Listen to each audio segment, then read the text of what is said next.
السلام علیکم ورحمۃ اللہ وبرکاتہ۔ محترم ناظرین، صحیح البخاری میں ابو ہریرہ رضی اللہ تعالیٰ عنہ سے ایک خوبصورت روایت ہے۔ اللہ کا اس بندے کے ساتھ کیا رویہ ہوتا ہے کہ جو اللہ کی طرف متوجہ ہوتا ہے۔ آپ اس روایت سے اندازہ لگا سکتے ہیں۔ اللہ تبارک و تعالیٰ فرماتے ہیں کہ انا عند ظن عبدی بھی، کہ میں اپنے بندے کے گمان کے ساتھ ہوتا ہوں، کہ جیسا وہ گمان کرتا ہے ویسا ہی میرا اس کے ساتھ رویہ ہوتا ہے۔ گویا کہ اللہ تبارک و تعالیٰ کے بارے میں انسان کو ہمیشہ اس نے گمان کرنا چاہیے، اچھا گمان رکھنا چاہیے۔ وَأَنَا مَعَهُ إِذَا ذَكَرَنِي، اور میں اس کے ساتھ ہوتا ہوں جو مجھے یاد کرتا ہے، یعنی جو میری طرف توجہ کرتا ہے میں اس کے ساتھ ہوتا ہوں۔ تو یہ اللہ تبارک و تعالیٰ کا رویہ ہے کہ جو بندہ اللہ تبارک و تعالیٰ کی طرف توجہ کرتا ہے، اللہ کو یاد کرتا ہے، تو اللہ بھی اس بندے کی طرف توجہ فرماتے ہیں۔ گویا کہ جو بندہ اللہ کو فراموش کرتا ہے، تو جیسے سورۃ حشر میں ہے نسوا اللہ فانساہم وانفسہم، کہ ان لوگوں نے اللہ کو فراموش کیا تو اللہ نے بھی ان کو فراموش کر دیا، ان کے حال پہ چھوڑ دیا۔ نبی علیہ الصلوۃ والسلام اللہ تبارک و تعالیٰ سے دعا کیا کرتے، اللہم رحمتک ارجو فلا تکلنی الی نفسی طرفۃ عین، کہ اللہ ہم تجھ سے تیری رحمت کی امید لگائے بیٹھے ہیں، تو ایک پلک چھپکنے جتنا بھی ہمیں ہمارے سپرد نہ کرنا، ایک لمحہ بھی ہمیں ہمارے سپرد نہ کرنا۔ اور اس کو جمع کے سیغے کے ساتھ بھی پڑھتے ہیں، اللہم رحمتک نرجو فلا تکلنا الی انفسنا طرفۃ عین، کہ اے اللہ ہم تجھ سے تیری رحمت کی امید لگائے بیٹھے ہیں، ہمیں ایک پلک چھپکنے جتنا بھی ہمارے حال کے سپرد نہ کرنا، ہمیں ہمارے حال پہ نہ چھوڑنا۔ اور اسی طرح یہ روایت آگے چلتی ہے، فَإِنْ ذَكَرَنِي فِي نَفْسِهِ ذَكَرْتُهُ فِي نَفْسِي، اگر یہ بندہ اپنے دل میں مجھے یاد کرتا ہے تو میں بھی اپنے دل میں اس بندے کو یاد کرتا ہوں۔ وَإِنْ ذَكَرَنِي فِي مَلَئٍ ذَكَرْتُهُ فِي مَلَئٍ خَيْرٌ مِّنْهُمْ، اگر یہ بندہ مجھے کسی مجلس میں یاد کرتا ہے، میرا ذکر کسی مجلس میں کرتا ہے، تو میں اس سے بہتر جو فرشتوں کی مجلس ہے وہاں پر اس بندے کا ذکر کرتا ہوں۔ تو محترم ناظرین، کہ جب کسی بادشاہ کے ہاں کسی فقیر کا ذکر ہو اور بادشاہ اس کا ذکر کر رہا ہو اپنی شاہی مجلس کے اندر، اس بندے کو اس سے کتنی مسرت و خوشی حاصل ہوگی۔ ہر بندہ چاہتا ہے کہ بھری مجلس کے اندر کوئی بڑا آدمی اس کی تعریف کرے، تو اللہ فرماتے ہیں کہ ہم اس سے بہتر مجلس میں اس بندے کا ذکر کرتے ہیں۔ تو یہ ذکر کرنے کے بھی درجات ہیں، یہ ذکر کرنے کے درجات کے اعتبار سے فضائل ہیں۔ وَإِن تَقَرَّبَ إِلَيَّ بِشِبْرٍ، اگر یہ بندہ ایک بلشت،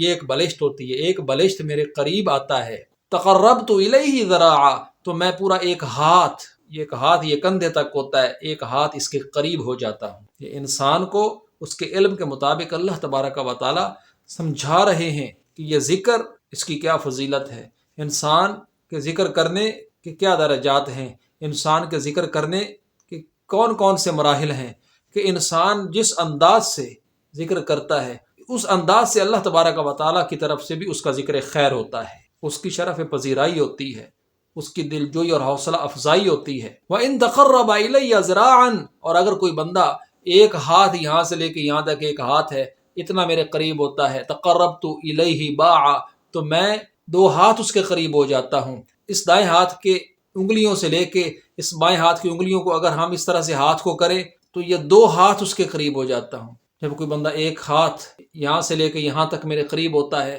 تو میں یہاں سے لے کے یہاں تک 2 ہاتھ اس کے قریب ہو جاتا ہوں۔ وَإِنْ أَتَيْتَنِي يَمْشِي، اگر کوئی بندہ میری طرف اپنے قدموں پر چل کے آنے کی کوشش کرتا ہے، أَتَيْتُهُ هَرْوَلَةً، تو میں اس کی طرف دوڑ کے آتا ہوں۔ تو یہ اللہ تبارک و تعالیٰ کا رویہ ہے۔ انسان کو اللہ سے اچھا گمان کرنا چاہیے، اللہ کے بارے میں حسن گمان کرنا چاہیے، اللہ سے اچھی امید رکھنی چاہیے، اور پھر یہ بات ذہن نشین رہے کہ جب بندہ اللہ کو یاد کرتا ہے تو سمجھ لے کہ اللہ کی بھی اس پہ توجہ ہے، کہ جس بندے کے دل میں اللہ کی یاد ہوتی ہے، اللہ کی یاد کی بھی کئی صورتیں ہیں، تو اللہ تبارک و تعالیٰ بھی اس بندے کو اسی طرح یاد فرماتے ہیں، اور پھر جو کیفیت ہوتی ہے اس سے افضل کیفیت کے ساتھ اللہ تبارک و تعالیٰ اس بندے کی طرف مائل ہوتے ہیں، اس پہ توجہ فرماتے ہیں۔ سبحان اللہ، الحمدللہ، اللہ اکبر، لا الہ الا اللہ، لا حول ولا قوت الا باللہ، استغفر اللہ، یہ سب اذکار ہیں۔ اسی طریقے سے نماز میں ہم اللہ سے دعا مانگتے ہیں، استغفار کرتے ہیں، یا اللہ کی تعریف کرتے ہیں، یا پھر قرآن کریم پڑھتے ہیں، تو یہ بھی ذکر ہے، قرآن کریم بھی ذکر ہے۔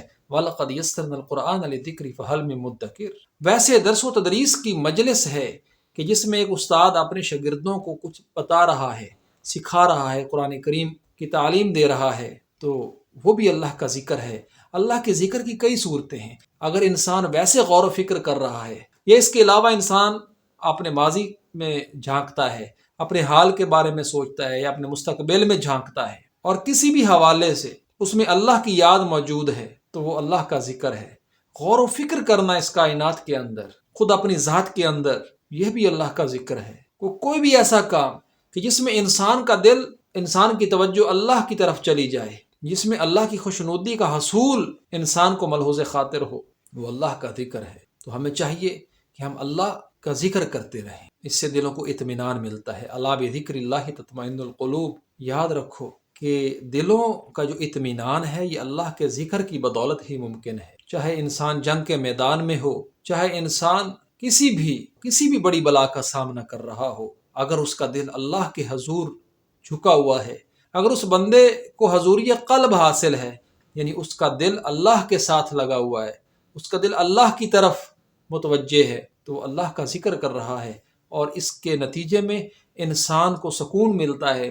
اللہ تبارک و تعالیٰ انسان پہ توجہ فرماتے ہیں۔ جب اللہ انسان پہ توجہ فرماتے ہیں، انسان کے دل کا جو برتن ہے وہ اللہ کی رحمت سے اطمینان اور سکینت کے ساتھ بھر جاتا ہے، اور اس کو ہر قسم کی گھبراہٹ سے، خوف سے آسودگی میسر آتی ہے۔ معزز ناظرین، بہنوں اور بھائیو، آج کی نشست میں بس اتنا ہی۔ انشاءاللہ کل ایک نئے خوبصورت موضوع کے ساتھ میں حاضر خدمت ہوں گا۔ تب تک کے لیے السلام علیکم ورحمۃ اللہ وبرکاتہ۔